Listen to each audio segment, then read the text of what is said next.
La partie où Jésus se fait sacrifier, ça me fait un petit peu peur et je trouve ça un petit peu triste aussi.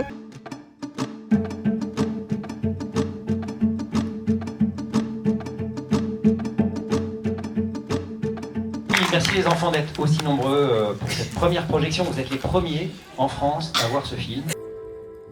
Notre histoire commence il y a 2000 ans.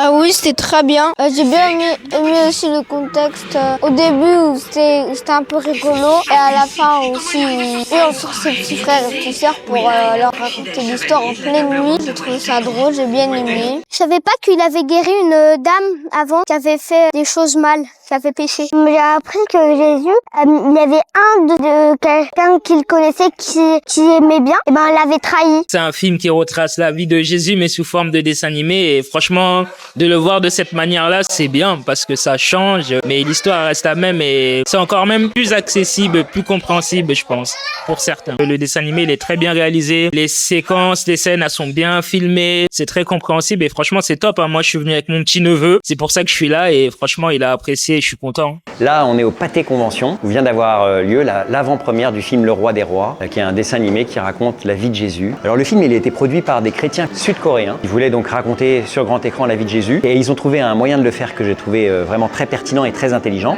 puisque c'est l'histoire d'un père qui transmet à son enfant, en l'occurrence Charles Dickens, et ça je l'ignorais totalement avant de voir le film. Charles Dickens, on connaît ses ouvrages sur Noël, les histoires de Scrooge et compagnie. En fait il a écrit un livre, tout le monde ne le sait pas, qui s'appelle La vie de notre Seigneur Jésus-Christ racontée à ses enfants. Et donc voilà, on a un père qui veut calmer son enfant qui rêve que du roi Arthur, des chevaliers de la table ronde, des épées magiques et de l'enchanteur Merlin. Et pour le calmer, il va lui raconter l'histoire qui a inspiré l'histoire du roi Arthur, l'histoire du roi des rois, Jésus-Christ. Je crois qu'on était autour de 250, dont une centaine d'enfants qui ont vu pour la première fois donc le film. Et c'était super d'avoir le retour des enfants aujourd'hui. Le film est déjà sorti aux États-Unis à Pâques. Il a remporté un très grand succès puisqu'il a généré 80 millions de dollars de box-office. Il a fait plus sur la première semaine que Le Prince d'Égypte ou que L'Étoile de Noël, qui sont deux autres grands blockbusters chrétiens.